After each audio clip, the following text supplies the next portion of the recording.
오늘 본문을 가지고 우리에게 주신 자유라는 제목으로 함께 말씀을 나누려고 합니다. 우리는 지난 시간 로마서 6장을 통해서 우리가 누구의 종입니까? 라는 제목으로 함께 말씀을 나눴습니다. 그래서 우리가 하나님 앞에서 우리가 어떤 존재인지를 살펴보고 성경은 우리에게 본래 우리가 죄의 종의 모습으로 살아왔다라고 분명하게 말하고 있습니다.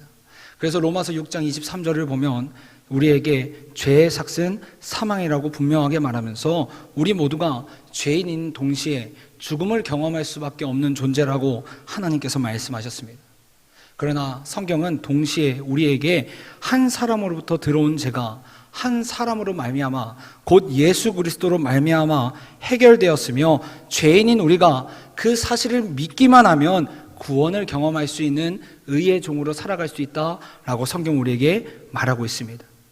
사랑하는 여러분, 성경이 우리에게 말하는 구원은 자유를 뜻합니다. 그리고 그 자유는 궁극적으로 죽음으로부터 자유함을 우리에게 알려주고 있습니다. 따라서 죽을 수밖에 없던 우리는 예수 그리스도로 말미암아 예수 그리스도 안에 있는 영생을 누리는 삶으로 변화되어서 이전과는 전혀 다른 주님 안에서 누릴 수 있는 그 기쁨과 자유를 경험할 수 있게 된다는 것입니다. 다시 말하면 우리가 지금 예수를 믿고 예배를 드리고 교회를 오는데도 우리 안에 눌림이 있고 자유함이 없고 기쁨이 없다는 것은 우리가 예수님과 지금 전적으로 만나지 못한다는 것입니다. 바라기는 우리 예배 가운데 예수님 만나고 돌아갈 수 있게 간절히 소망합니다. 그래서 오늘 본문은 우리가 주님 안에서 누릴 수 있는 그 자유에 대해서 다시 한번 말하고 있습니다. 그 안에서 우리가 주님 안에서 누릴 수 있는 자유는 죽음으로부터의 그 자유뿐만 아니라 오늘 성경에는 율법과 죄로부터 자유해진다고 말하고 있습니다. 그렇다면 오늘 본문은 우리에게 어떻게 율법과 죄로부터 자유해질 수 있다라고 말하고 있을까요? 우리가 이러한 질문을 가지고 오늘 말씀을 살펴보려고 합니다. 먼저 하나님께서는 오늘 본문을 통해 우리가 율법의 형식으로부터 자유해졌다라고 분명하게 말하고 있습니다. 그러면서 바울은 오늘 본문 7장 2절을 통해서 부부 사이의 법을 비유적으로 이야기하고 있습니다. 당시 부부 사이에 이혼을 하느냐 혹은 안 하느냐의 결정권은 남편에게 있었습니다. 그래서 아내는 이혼을 하고 싶어도 남편이 죽기 전에는 이혼이 불가능했습니다. 하지만 남편이 죽게 되면 더 이상 아내는 그 남편의 법으로부터 자유함을 경험할 수 있었습니다. 그러면서 바울은 오늘 본문 4절을 통해 이와 같이 우리가 율법으로부터 자유한 사람이라고 선포하고 있습니다. 우리 오늘 본문 4절의 말씀을 다시 한번 읽도록 하겠습니다. 다 함께 읽겠습니다. 시작.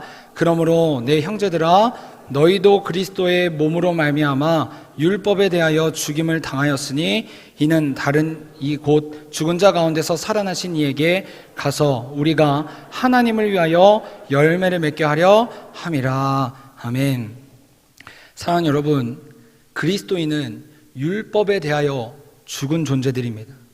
다시 말해 율법이 더 이상 나에게 아무런 영향을 미치지 못한다는 것입니다. 그런데 우리가 이 율법으로부터 자유해졌다라고 했을 때 우리가 반드시 기억해야 하는 한 가지가 있습니다. 그것은 바로 우리가 율법으로부터 자유해졌다고 해서 율법 무용론, 마치 율법은 우리 삶 가운데 아무런 필요가 없는 것처럼 여기면 안 된다는 것입니다. 그래서 바울은 우리가 오늘 읽진 않았지만 7장 12절에서 율법의 선함에 대해서 우리에게 말하고 있습니다. 우리 로마서 7장 12절의 말씀 다 함께 읽겠습니다. 시작. 이로 보건대 율법은 거룩하고 계명도 거룩하고 의로우며 선하도다. 아멘. 또한 예수님께서도 마태복음 5장 17절을 통해 나는 율법을 폐하려 온 것이 아니요 완전하게 하려 함이다 라고 말씀하고 계십니다. 그래서 바울 역시 우리가 앞장인 로마서 3장 31절을 통해서 우리는 율법을 더욱 굳게 세운다라고 말하고 있습니다. 그렇다면 우리가 질문이 생깁니다. 분명 율법으로부터 자유함을 얻었다고 했는데 왜 예수님께서는 율법을 폐하러 온 것이 아니라 완전하게 하며 바울 역시 우리가 율법을 굳게 세운다라고 말하고 있을까요? 그렇다면 율법이 자유해진다는 것은 우리 삶 가운데 어떠한 뜻을 가지고 있을까요? 그것은 바로 율법의 내용으로부터 우리가 자유해지는 것이 아니라 그 율법의 형식으로부터 우리가 자유해진다는 것을 우리에게 말해주고 있습니다. 예를 들어서 하나님 앞에 우리가 나아갈 때 여전히 제사장을 통해서 간다거나 죄 씻음을 받기 위해서 짐승의 피를 뿌려야 한다거나 번제를 드리기 위해서 제물의 안팎을 다 태우는 불에 태워야 한다는 그런 율법의 모든 형식으로부터 우리가 자유해졌다는 것입니다. 왜냐하면 예수님께서 자신의 몸으로 속죄의 모든 형식을 대신해 주셨기 때문입니다. 우리 오늘 본문 4절의 말씀을 우리 다시 한번 읽도록 하겠습니다. 우리 4절 다 함께 읽겠습니다. 시작. 그러므로 내 형제들아 너희도 그리스도의 몸으로 말미암아 율법에 대하여 죽임을 당하였으니 이는 다르니 곧 죽은 자 가운데서 살아나신 이에게 가서 우리가 하나님을 위하여 열매를 맺게 하려 함이라. 아멘.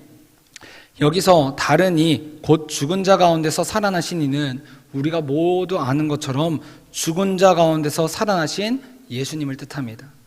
그리고 하나님을 위하여 열매를 맺게 하려 함이다 라는 말은 곧 예수님께서 율법의 내용을 완성케 하려 함이다 라는 것을 뜻합니다. 따라서 예수님께서 자기의 몸을 들여서 죽으심으로 말미암아 율법의 내용을 완성하시고 모든 형식으로부터 우리에게 자유함을 선포하셨다는 것입니다. 그렇게 우리는 율법의 형식으로부터 자유함을 얻었지만 동시에 예수님께서 완성하신 그 율법의 알맹이는 거두어야 한다는 것입니다. 여러분, 그렇지 않으면 우리에게 구약의 모든 내용은 의미가 없어집니다. 여러분, 우리가 왜 지금까지 구약 가운데서도 하나님께서 우리에게 주신 그 말씀의 은혜를 경험할 수 있을까요? 그것은 바로 그 안에서 일어나는 그 형식에서 우리가 은혜를 받는 것이 아니라 그 안에 담긴 내용을 통해 하나님의 말씀, 하나님의 은혜를 우리가 발견하고 경험하기 때문입니다. 따라서 우리는 그 제사함을 위한 율법의 형식에서 자유함을 얻은 사람들입니다. 그러므로 이제 우리는 하나님 안에서 해야 할 것은 오늘 본문 6절에서 말하듯 오직 하나님을 섬기는 일에 우리는 초점을 맞춰야만 합니다. 우리 오늘 본문 6절의 말씀 우리 다 함께 읽도록 하겠습니다. 시작. 이제는 우리가 얽매였던 것에 대하여 죽었으므로 율법에서 벗어났으니 이러므로 우리가 영의 새로운 것으로 섬길 것이요 율법 조문의 묵은 것으로 아니할지니라. 아멘. 사랑하는 여러분, 우리가 하나님을 올바르게 섬긴다는 것은 다시 말해서 예수님께서 우리에게 말씀하신 것처럼 하나님을 사랑하고 우리의 이웃을 사랑하는 것으로 우리는 율법의 내용을 온전히 지키는 것에 초점을 맞춰야 한다는 것입니다. 그리고 그 일은 결국 내 스스로, 내 힘으로, 내 노력으로, 내 의지로 하는 것이 아니라 6절의 말씀처럼 오직 영의 새로운 것으로만 지킬 수 있다는 것입니다. 매 순간 성령님께서 주시는 그 도우심으로 말미암아 오직 하나님의 그 은혜로 말미암아 우리는 이 땅 가운데서 온전히 하나님을 경외하고 하나님을 섬기고 하나님을 사랑하고 이웃을 사랑할 수 있다는 것입니다. 따라서 우리는 하나님의 도움 없이는 절대로 살아갈 수 없는 존재들입니다. 우리가 벌레만도 못한 죄인이었음에도 불구하고 하나님께서는 마치 우리가 없으면 안 되는 그 분처럼 자신이 존재할 이유가 사라지는 것처럼 우리를 대신해서 독생자 예수 그리스도를 이 땅에 보내주셨습니다. 우리 하나님은 우리를 이러한 긍휼하심을 통해 하나님의 자녀로 불려주셨다는 것입니다. 그러므로 바라기는 우리 모두가 우리를 위해서 율법의 형식을 폐하고 율법을 완성시키신 주님께 감사하고 오직 날마다 우리에게 부어주신 그 하나님의 은혜를 구하며 예수님 안에서 하나님을 사랑하고 이웃을 사랑하는 그리고 율법의 그 내용을 완성시켜 나갈 수 있길 간절히 소망합니다.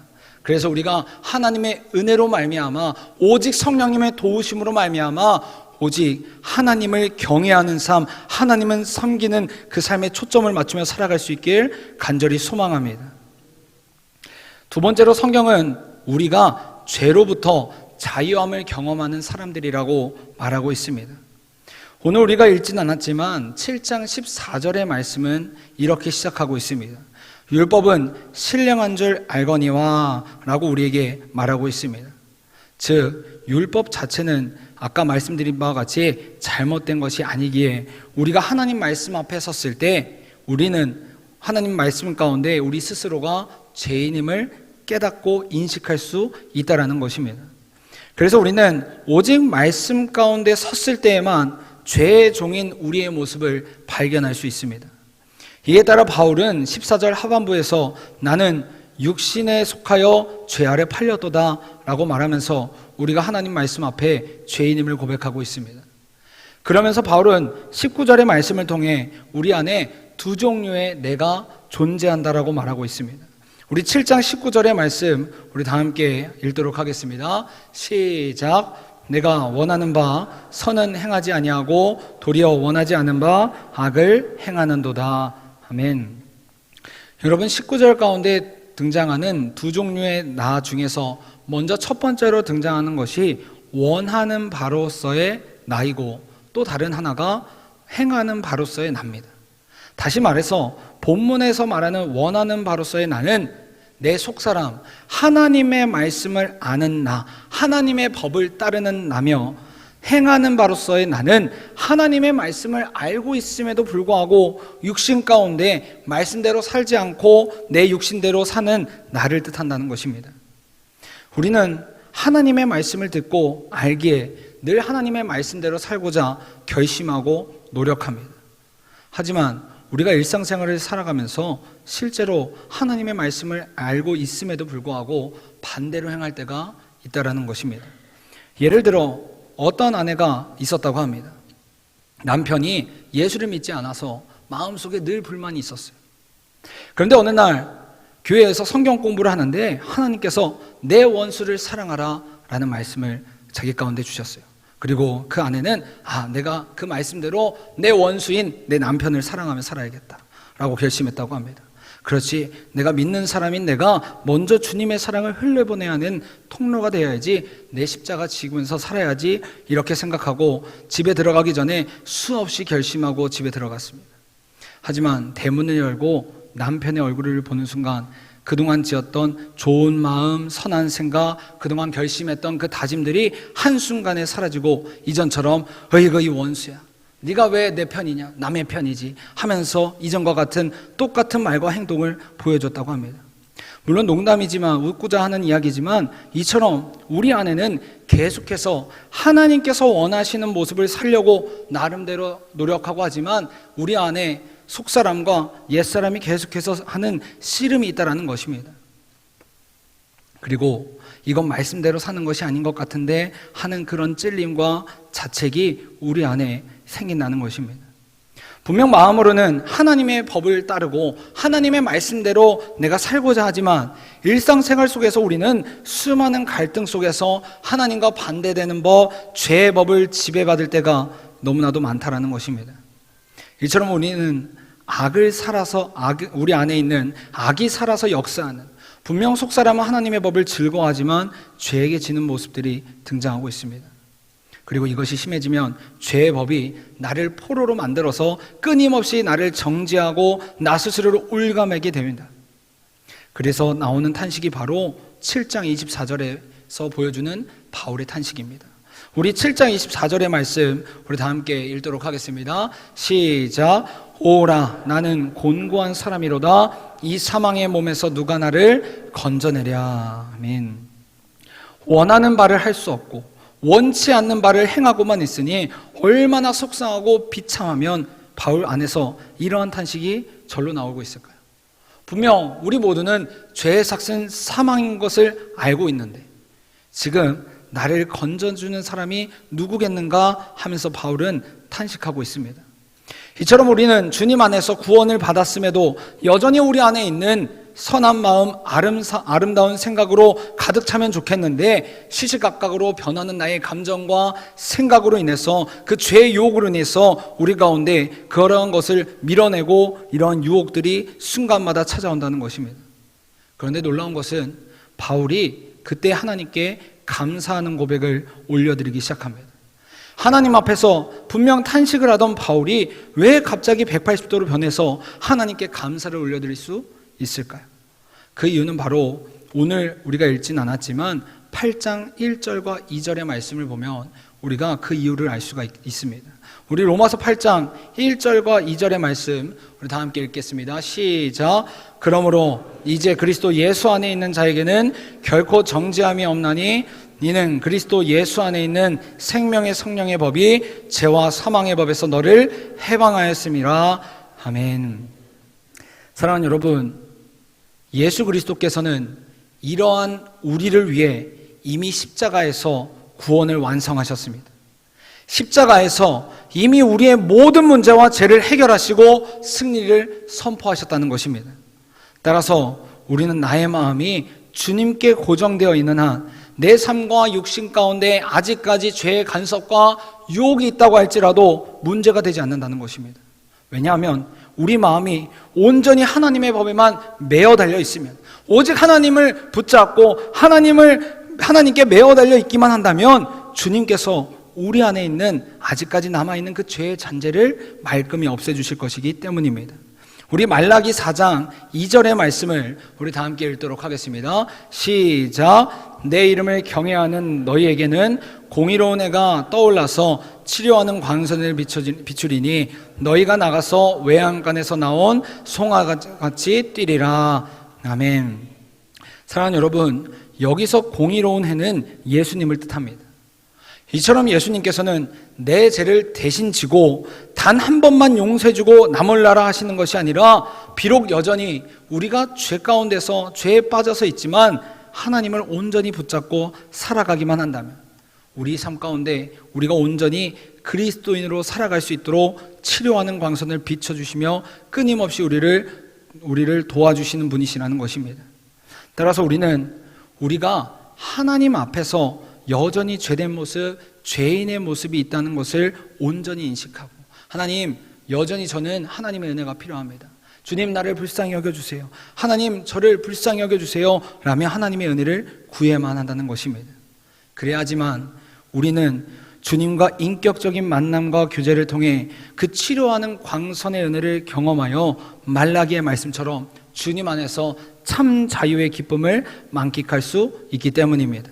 그러므로 사랑하는 여러분, 바라기는 우리 모두가 날마다 하나님의 은혜를 구하면서 비록 늦더라도 한 걸음씩 하나님의 길을 걸어갈 수 있길 간절히 바랍니다. 그래서 우리가 바울의 고백처럼 날마다 하나님께 감사하면서 하나님이 없이는 도저히 살아갈 수 없는 사람임을 고백하며 이 세상 가운데서 하나님만 붙잡고 살아갈 수 있길 간절히 소망합니다. 사랑하는 여러분, 우리의 결론은 언제나 승리입니다. 이미 예수님께서 생명의 성령의 법으로서 우리를 자유케 하셨습니다. 이미 십자가에서 우리의 모든 문제와 우리의 죄를 다 해결하셨다는 것입니다. 우리가 이 사실을 믿고 의지함으로써 하나님 안에서 온전히 살아가는 주님의 백성이 될 수 있길 간절히 소망합니다.